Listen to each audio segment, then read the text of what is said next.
Good morning students, welcome to class English. In previous video we have completed the chapter The Fun They Had, and today we will read poem The Road Not Taken, and poet name is Robert Frost. But before starting the poem I want to introduce the poem. In this poem the poet want to say that the choice which one makes in one's life are made forever. कि इस poem में जो poet है वो ये कहना चाह रहे हैं कि जो हम लाइफ में एक बार चूज़ कर लेते हैं वो हमेशा के लिए हमारी लाइफ पे इम्पैक्ट डालता है, वो हमेशा ही हमारी लाइफ को बनाता है जो हम डिसीज़न लेते हैं. One can not turn back and make a second choice. कि कोई भी पर्सन होता है वो उस डिसीज़न को फिर से नहीं चुन सकता और फिर से उसको उस रास्ते पर फिर से नहीं जा सकता, और उसके लिए उसको कोई चॉइस भी नहीं रहती उसको. और एक बार जो डिसीज़न लिया जाता है उससे उसकी लाइफ बनती है. So students, it is very essential to make one choice very carefully. कि हमें अब कोई भी हम डिसीज़न लेते हैं उसको बड़ी केयरफुली ही लेना चाहिए, क्योंकि वही आपका डिसीज़न लिया हुआ आपकी लाइफ को बनाता है. So students, let's start the poem the road not taken. First stanza is two roads diverge in a yellow wood. And sorry, I could not travel both, and be one traveler long as I stood and looked down one as far as I could, to where it bent in the undergrowth. अब first poem the poet want to say that कि वो yellow would means वो जंगल में खड़ा है जिसके पत्ते पीले हो चुके हैं. तो वो उसके सामने दो रास्ते हैं, टू रोड्स हैं. डाइवर्ज मीन्स सेपरेटेड, अलग हो चुके हैं डिफरेंट डायरेक्शन में, as you can see in the picture. कि जंगल में खड़ा है, उसके सामने जो दो रास्ते हैं वो दोनों ही रास्ते डिफरेंट डायरेक्शन में जा रही हैं. एंड सॉरी, और वो इस बात के लिए उसे खेद है. I could not travel both, I word refer to a point.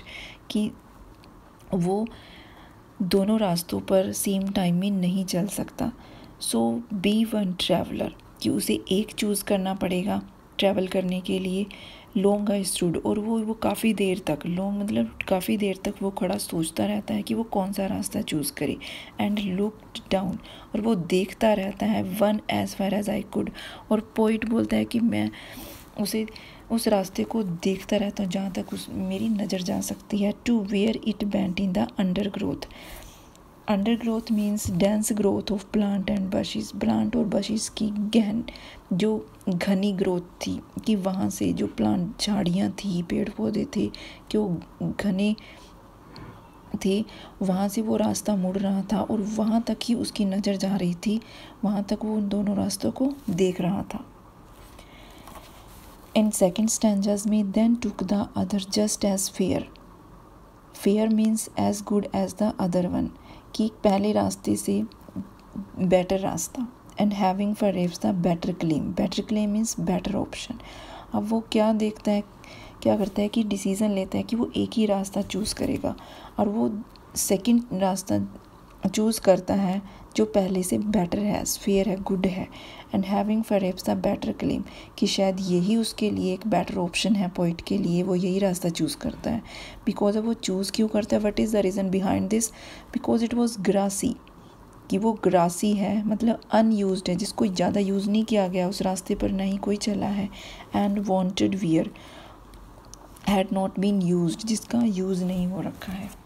तो वो the poet want to say that the road was overgrown with grass. कि जो वो रोड है वो ग्रास के साथ ओवरग्रोन है, उस पर उगी हुई है घास. And had not been use, और उस रोड का ज़्यादा भी यूज़ नहीं किया गया है. तो as far that the passing here had worn them really about the same. वो ये बोलता है कि उसको उस रोड पर जाने का, ट्रैवल करने की एक ठोस रीज़न ये भी बनता था कि शायद उन दोनों रोड्स को सेम रूप से इस्तेमाल किया गया था, कि सेम उसमें ही इस्तेमाल किया गया था कि इन दोनों रोड्स को. पर लेकिन वो एक ही रोड चुनता है कि जो पहले से ज़्यादा बेटर था. क्यों? क्योंकि it was grassy and wanted wear had not been used, which means. Now third stanza is and both that morning equally lay. In leaves no step had trodden black. Oh, I kept the first for another day, yet knowing how way leads on to way, I doubt if I should ever come back. अब third stanza में poet क्या बोलता है कि and both that, both mean दोनों road. Morning में क्या देखता है कि वो दोनों ही रोड, उनमें से कोई नहीं गुजरा था, कोई नहीं चला था, कि कोई किसी के भी नो स्टेप है ट्रोडन वॉकड, कोई उस पर चला नहीं था, किसी के स्टेप के निशान नहीं थे।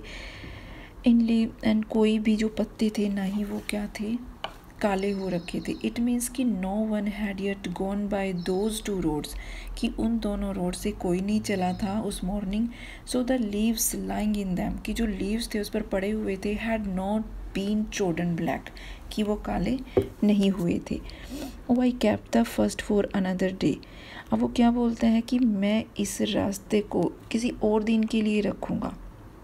Yet knowing how way lead on the way, कि मुझे पता है कि फिर कि मैं जानता हूँ कि कैसे एक रास्ता, एक वे लीड करता है टू वे, अदर वे को लीड करता है, कि एक रास्ता दूसरे रास्ते से कैसे गुजरता है। आई डाउट, मुझे ये भी संभावना है, मुझे ये डाउट है कि I should ever come back, कि या शायद मैं इस रास्ते से कभी वापस नहीं आऊँगा, क्योंकि जो वो क्या बोलता है कि one way lead to another way. Now stanza fourth. I shall be telling with the sigh, somewhere ages and ages hence. Two road diverged in a wood, and I took the one less traveled by, and that has made all the difference.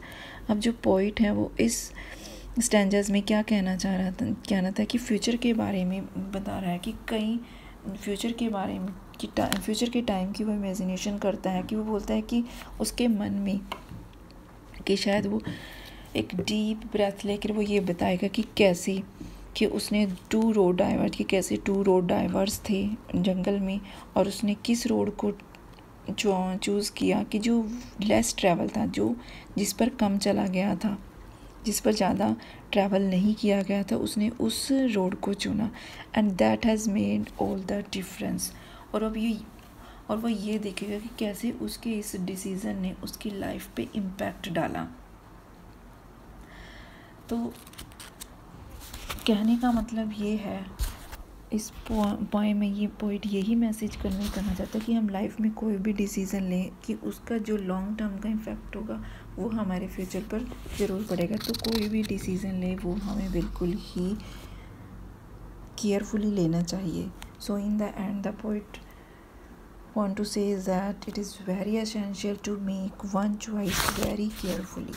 So students, आज हमने ये poem अच्छे से read कर ली है। आप भी बड़े अच्छे से इसको सुनना, ध्यान से वीडियो को अच्छे से रीड करना है, और नेक्स्ट वीडियो में हम इनके क्वेश्चन आंसर और स्टैंजर्स को